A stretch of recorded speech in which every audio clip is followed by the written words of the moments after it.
찬송하시겠습니다. 찬송가 528장입니다.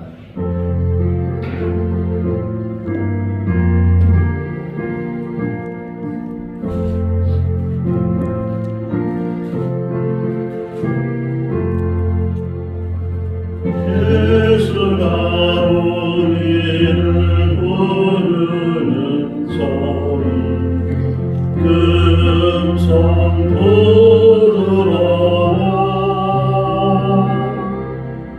문 앞에 나와서 상면을 보며 우리를 기다리네.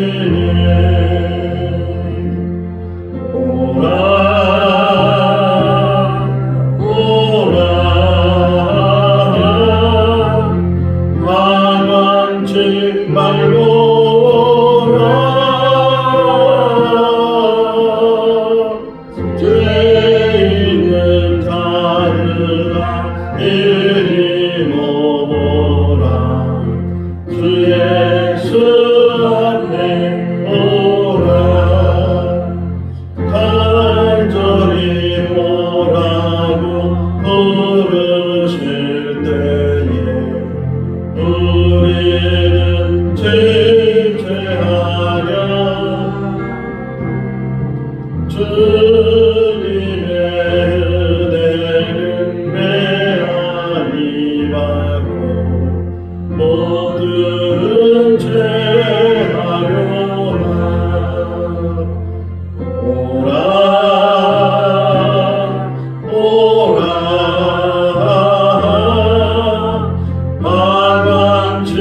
말고 오라. 죄 있는 자들아 이리 오라. 주 예수 앞에 오라. 세월이 살같이 빠르게 지나 회관이 끝을 하고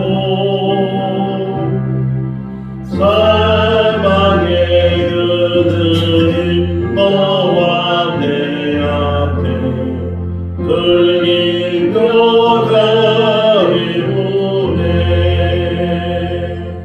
오라 오라 당황치 말고 오라. 죄 있는 자들아 이리 오라. 주 예수 앞에 오라.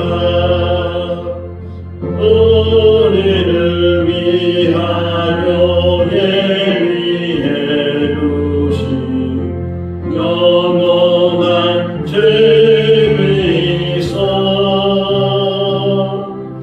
죄 많은 세상을 떠나게 될 때 영접해 주시겠네.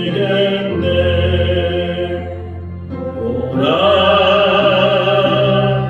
오라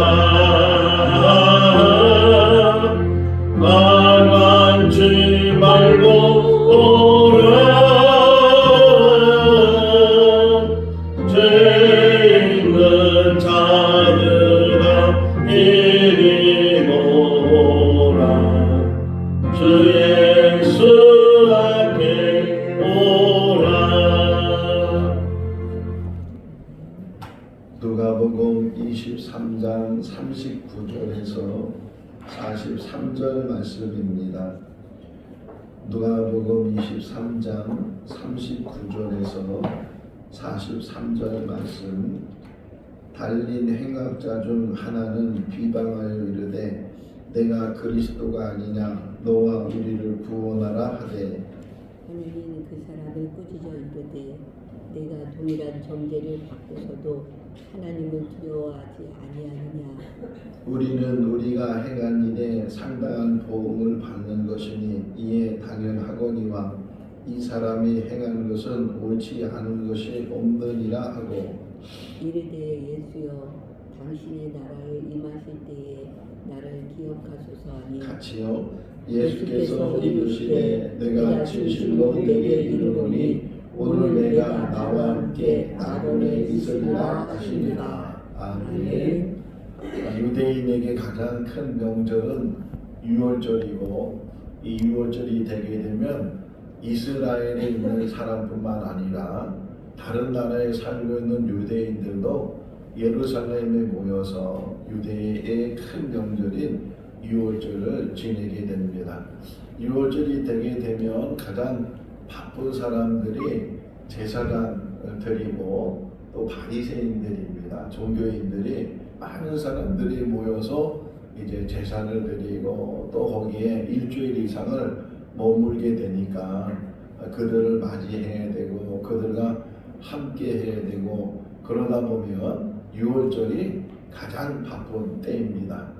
평소에 이 제사장들이나 바리새인들, 서기관들은 예수님을 붙잡으려고 했고 심지어는 예수님을 어떻게 하면 죽일 수 있을까 그런 모의를 했던 사람들인데 근데 막상 이 유월절이 되니까 그들 생각은 평소의 생각은 유월절이 지나고 난 다음에 지금은 바쁘기도 하고 이 큰 명절 행사를 치러야 되기도 하고 그렇게 바쁜 시간 속에서 예수님에 대해서 어떻게 할 수 있는 그런 여력이 없을 것이다 이런 생각을 가지고 있었는데 그런데 갑작스럽게 예수님께서 유월절 전에 사람들에게 붙잡히게 되고 끌려가게 되면서 그들의 생각도 갑작스럽게 변화돼서 그래서 이왕 이렇게 잡아왔으니까 이런 기회가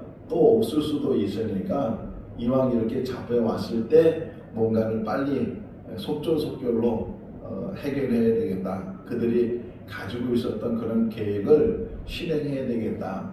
그런 생각을 가지고 대제사장들 또 종교인들이 예수님을 신문을 하고 심지어는 빌라도에게 데리고 갔어요. 왜냐하면 자기들에 의해서는 죽일 수 없으니까 오직 총독만이 죽일 수 있는 권한을 가지고 있기 때문에 그래서 예수님을 빌라도에게 끌고 가서 빌라도의 신문을 받게 하고 원래는 빌라도가 예수님을 놓아주려고 그렇게 애를 썼는데 군중 심리를 이용해서 십자가에 못 박으라고 십자가에 못 박으라고 그런 소리가 계속 울려지게 되고 이것 때문에 밀란이 일어나면 빌라도 자신도 그 직책이 위태롭게 되니까 결국은 어제 우리 새벽에 잠깐 보았던 것처럼 그 소리를 이기지 못하고 그러니까 빌라도가 마음으로는 이 사람은 죽을 만한 죄를 지은 사람은 아니다.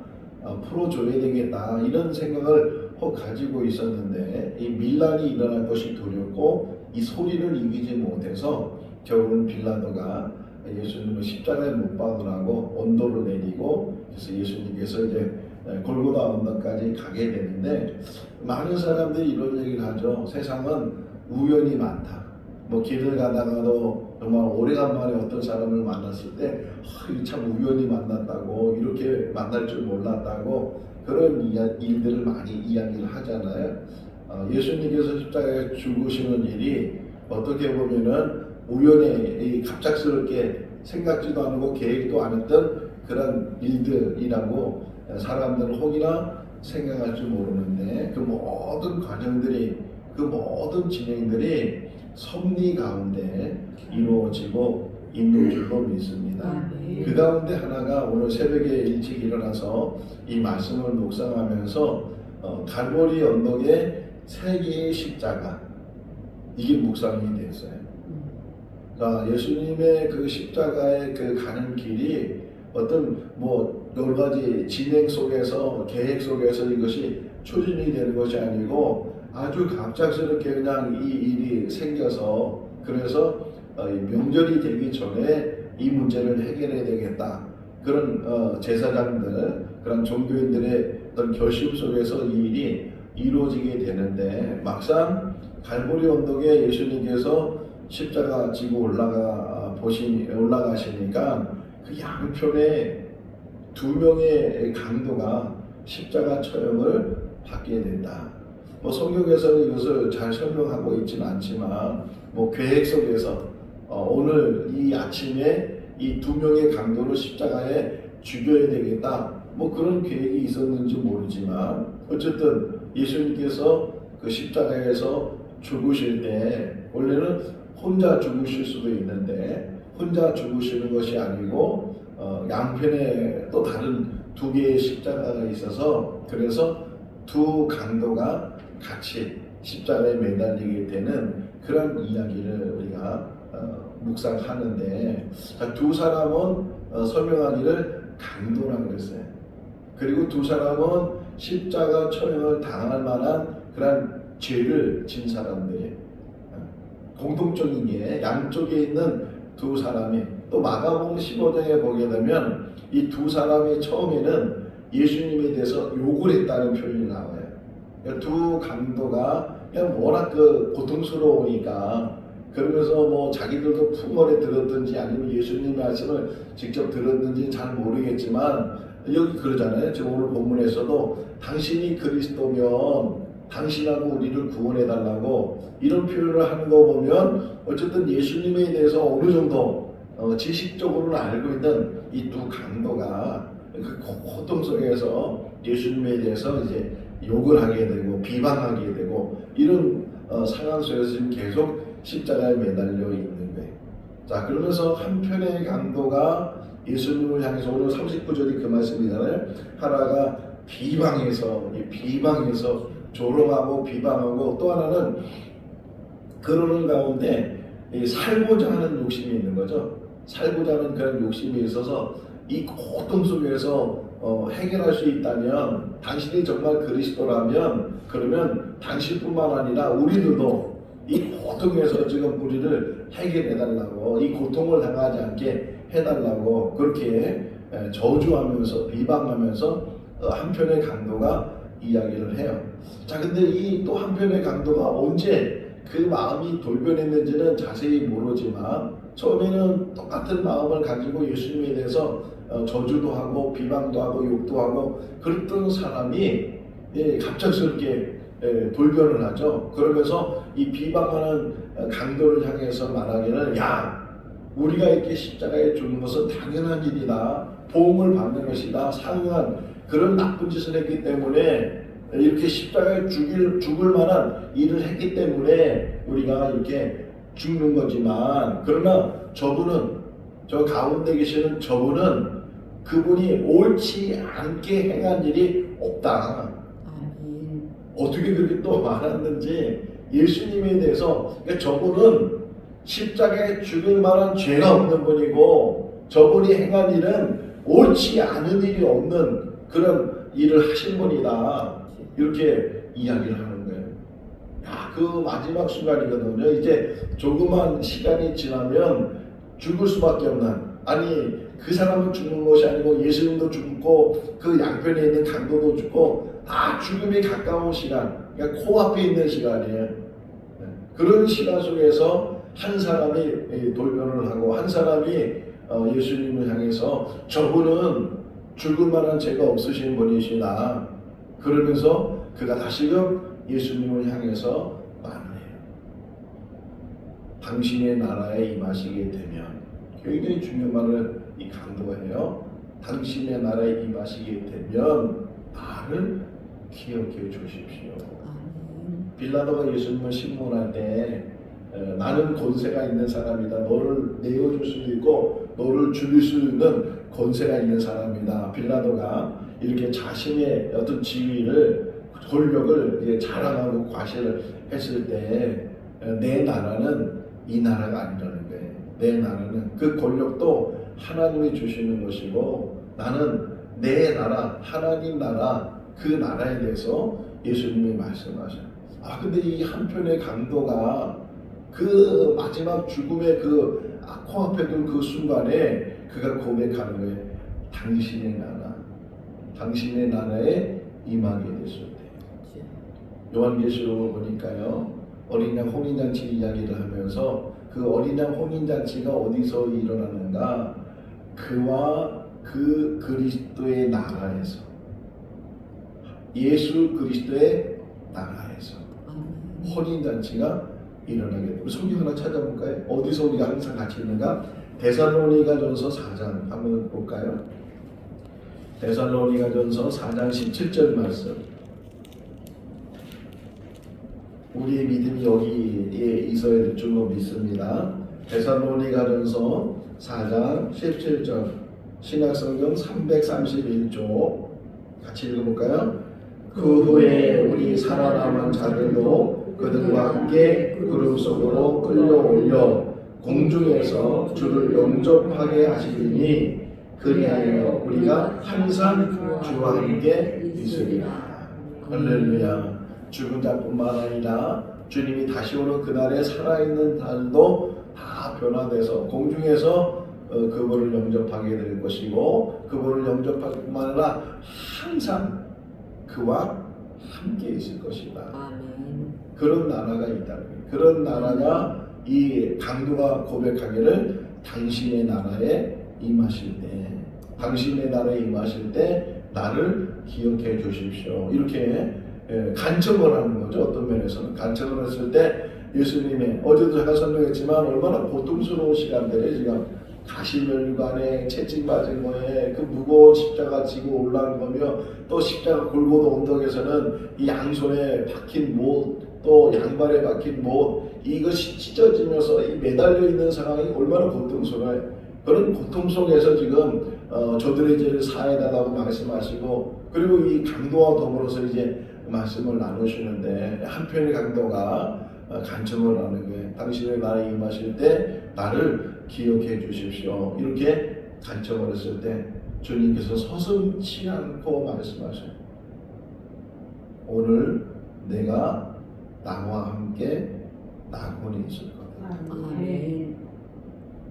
내일, 내년에, 뭐 10년 후에, 100년 후에, 1000년 후에 아니에요. 오늘. 아멘. 오늘 내가 나와 함께 낙원에 있을 거다. 아멘. 저는 개인적으로 늘 생각하기를, 요한계시록을 보게 되면 뭐 전철연설, 뭐 후철연설, 무철연설, 뭐 그런 이론들이 많이 있어요. 신학교 안에서도, 같은 신학교 안에서도 교수님에 따라서 뭐 전철연설을 말하는 분이 있고, 후철연설을 말하는 분이 있고, 무철연설을 말하는, 요한계시록 설명할 때 그런 1000년 동안 왕노를 갈 것이다. 이 1000년을 어떻게 해석하는가, 이제 거기에 따라서 다르게 설명할 수 있는데, 저 개인적으로는 우리가 이 땅에 사는 동안에는 지금 시간과 공간 속에서 우리가 살아가기 때문에 하루하루의 삶, 어제가 있었고 오늘이 있었고 내일이 있고 장인이 있었고 이제 후년이 있을 거고, 뭐 이렇게 이런 여러 가지 이 시간 속에서 우리가 또 제한적인 공간 속에서 살지만, 이 땅의 삶이 딱 멈춰주는 그 순간, 혹이나 죽음을 통해서 멈춰지든지 아니면 주님이 오셔서 재림을 통해서 우리가 멈춰지든지, 딱 멈춰지는 그 순간부터는 우리가 시간과 공간을 벗어나게 되는, 그러니까 오늘이라는 이 표현이 하루의 그 지금의 그 표현이 아니고, 오늘 네가 나와 함께 낙원에 있을 거다 하는 그 말씀은 영원한 삶의 시작을 의미해요. 아멘. 시간이 없는 걸, 또 어딘가에 하나님이 만드신 우리가 보지 못하는 차원이 다른 그런 영원한 하나님 나라, 요한복음 14장 1절 2절 성경 말씀에 보게 되면, 너희는 근심하지 말라, 하나님이 나를 믿으라, 내가 너희를 위한 거처를 준비하고 다 되면 다시 와서 너희를 나 있는 곳에 영접하겠다. 우리의 거처, 영원한 거처를 이제 하나님이 준비를 하시고 거기서 영원한 삶을 살게 되는데, 오늘 내가 나와 함께 낙원에 있을 것이다. 아멘. 자, 여기서 주는 교훈이 있어요. 양편에 다 강도해. 죽을 죄진 강도해. 이 사람도 이 사람도, 뭐 주님께 고백한 사람도, 주님을 비방한 사람도 다 강도해. 다 죄인이. 어떤 면에서는 두 사람이지만 이 두 사람이 인류의 모습을 대표적으로 보여주는 사람들이 다 죄인이라는 거죠. 의인은 없나니 하나도 없다. 다 죄인인데 그 죄인 속에서도 한 사람은 돌이킨 사람이고 한 사람은 돌이키지 않은 사람. 그 차이밖에 없어요.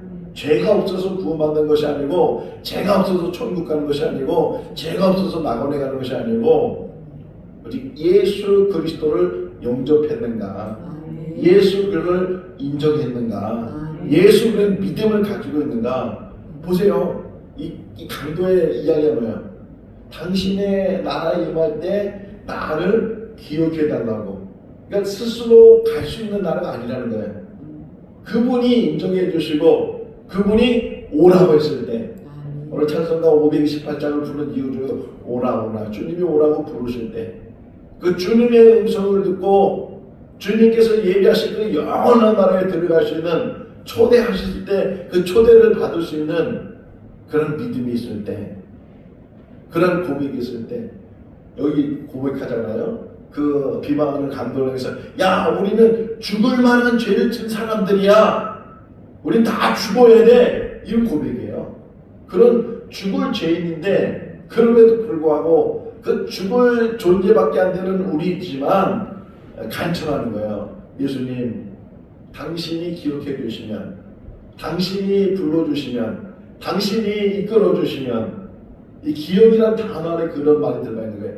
당신이 나를 불러주시고 당신이 나를, 그래서 천국은 의인이 있는 게 아니고 부름받은 죄인이 있는 거예요. 천국은 나는 이렇게 일을 많이 했기 때문에, 나는 착한 일을 많이 하고, 나는 뭐 교회 생활을 열심히 잘하고 이런 행위 속에서 천국 가는 것이 아니고, 저는 죄인입니다. 저는 아무 공로도 없습니다. 제 스스로는 천국에 들어갈 수 있는 그런 하나의 가치도 없는 사람입니다. 그럼에도 불쌍히 여겨주시고, 그럼에도 기억해 주시고, 그럼에도 불러주시면, 그런 고백이에요. 그러니까 하나님 나라는 의인이 가는 나라가 아니고 죄인됨을 고백하고 예수 그리스도를 영접하는 사람, 예수 그리스도를 인정하는 사람, 예수 그리스도 안에서 변화된 사람. 그래서 중생이라는 게 그런 거예요. 중생은 예수님 때문에 내가 다시 살아나는 것, 내가 죽고 예수 안에 살고, 이 고백이잖아요. 갈라디아서 2장 20절 말씀, 이제 그리스도 안에서 내가 다시 그 믿는 그 믿음 안에서 내가 살아간다고 고백하는 것처럼, 이 한편의 강도, 이 두 명의 강도가 우리의 주는 교훈이 얼마나 대단한지 몰라요. 또 하나의 교훈이 있다면, 구원은 행위가 아니라는 것을 다시 가르쳐줘요. 이 사람들의 행위는 뭐야? 양쪽에 있는 강도의 행위는 다 죽을 죄인의 행위예요. 이 사람도 죽을 죄인의 행위고 이 사람도 죽을 죄인. 그러니까 행위로서 구원받는 게 아닌 것을 다시금 우리에게 보여줍니다. 근데 죽는 그 순간, 바로 코앞에 있는 그 순간에도 변화되기만 하면, 믿음을 갖기만 하면. 그래서 가끔 우리가 그 병원에 누워 계시는 할아버지 할머니 가서 마지막 임종 예배를 드려주고 또 마지막 기도하면서 그 귀에다가 갖다 대면서, 할아버지, 예수님이 우리 죄 때문에 돌아가셨어요. 예수님을 구주로 영접하면 구원받을 수 있어요. 전도하잖아요. 따라해보세요. 아멘 해보세요. 예수님은 나의 구주이십니다. 예수님은 나 때문에 십자가에 죽으셨습니다. 그렇게 막 귀에다 대고서 고백하라고. 혹이나 말을 못할 정도로 그렇게 막 숨을 허덕이고 그랬을 때도 속으로 해도 그냥 귀는 듣는다고 그러잖아요. 사람이 죽었다고 표현했을 때 심장은 멈춰지지만 이 귀는 계속 들을 수 있다는 거예요. 몇 시간이건 또는 하루가 지나도 들린다는 거예요. 그러니까 마지막까지 복음을 전하고 마지막까지 정말 믿음을 가질 수 있도록. 왜? 구원은 믿음에서 이루어지기 때문에. 영접하는 자, 곧 그 이름을 믿는 자는 하나님의 자녀가 되는 권세를 주셨다. 십자가의 두 번째 말씀은 낙원이다. 네가 오늘 나와 함께 낙원에 있을 것이다. 이 말이 우리에게 은혜가 될 수 있기를 바랍니다. 오늘이에요. 항상 우리는 오늘을 살아요. 이 오늘 속에서 주님을 바라보고, 주님 저를 기억해 주십시오. 저는 죄인입니다. 주님이 저를 대신해서 우리를 대신해서 인류를 대신해서 십자가에서 죽으셨습니다. 주님이 대속해 주셨습니다. 주님을 향한 그 믿음을 갖고 주님의 초대함을 우리가 달게 받을 때 우리는 천국 백성이 되고 이 땅에 살면서도 천국의 삶을 사는 줄로 믿습니다. 아멘. 다 지나가는 거예요. 이 세상에 있는 것 전도서에서 말하잖아요. 헛되고 헛되니 모든 것이 헛되도다. 이 세상에 새 것이 없다는 거예요. 다 예전에 있었던 것이고 다 지나는 것이고 내 거라고 하는 것들이 뭐가 있겠어요? 뭐가 내 거예요? 잠깐 가지고 있을 뿐이고 언제 저는 그 소매치기 당했을 때 깨달았어요. 야, 이 돈도 내 거 아니구나. 뭐 표시도 안 나게 꽁꽁 숨겨놨는데도 어떻게 거기 돈 있는 줄 알고 보니까 그냥 칼로 쭉 찢어져 가지고서 그래서 또 지갑을 또 뒤에다 두면 그것도 또 어떻게 알고 또 가져가고 그러면서 내가 깨달았어요. 야, 내 거구나. 난 내 거라고 꽁꽁 숨겨놓고 내 거라고 꽁꽁 붙들고 있는데 다 지나가는 거예요. 다. 오직 하나님만이 영원하시고 하나님 나라만이 영원한 줄로 믿습니다. 아멘. 그것을 향해서 우리가 가는데 가장 중요한 것은 믿음입니다. 아멘. 마지막 이 한편의 강도가 그 믿음을 가지고 자기를 기억해달라고 자기를 불쌍히 여겨달라고 자기를 긍휼히 여겨달라고 그렇게 고백했던 것처럼 늘 하나님 앞에 엎드리고 하나님 앞에 자목하고 우리의 불의한 것, 우리의 부족한 것, 우리의 부끄러운 것, 이 모든 것들 십자가에 다 내려놓고 오직 주님의 은혜 안에서만 사는 그런 하나님의 백성이 되는 우리들 다 될 수 있기를 주님의 이름으로 축원합니다. 아멘. 기도하겠습니다. 사랑과 은혜가 많으신 하나님 아버지, 오늘도 비가 많이 오는 새벽이지만 저희들 주님의 전으로 이끌어 주시고 또 고난주간 새벽 예배 드릴 수 있도록 은혜 베풀어 주신 것 감사합니다. 아멘. 십자가의 큰 고통 속에서도 주님께서는 이런저런 말씀을 하셨는데 그 일곱 말씀을 저희들 묵상합니다. 저들을 향해서 죄를 사하여달라고 용서하는 그런 말씀을 하시고 또 오늘은 한편의 강도를 향해서 오늘 내가 나와 함께 낙원에 있을 것이다. 하나님, 이 음성이 우리에게 들려지게 하여 주시옵소서. 아멘. 우리는 죄인입니다. 더럽고 추악한 죄인이고 죽을 수밖에 없는 죄인이고 영원한 멸망받는 그런 존재이지만 불쌍히 여겨주셔서 우리를 건져주시옵소서. 아멘. 우리를 사망에서부터 생명으로 옮겨주시옵소서. 아멘. 천국 백성이 되게 하여 주시고 이 땅에 살면서도 믿음으로 살게 하여 주시옵소서. 아멘. 주님의 십자가를 깊이 묵상하는 한 주간이 되게 하시고 그 은혜, 그 사랑을 깨닫는 귀한 시간을 갖게 하여 주시옵소서. 오늘도 주 안에서 복된 하루의 삶이 되게 하시기를 간절히 바라오고 예수 그리스도 이름으로 기도하옵나이다. 아멘. 마쳤습니다. 자유롭게 기도하시기 바랍니다.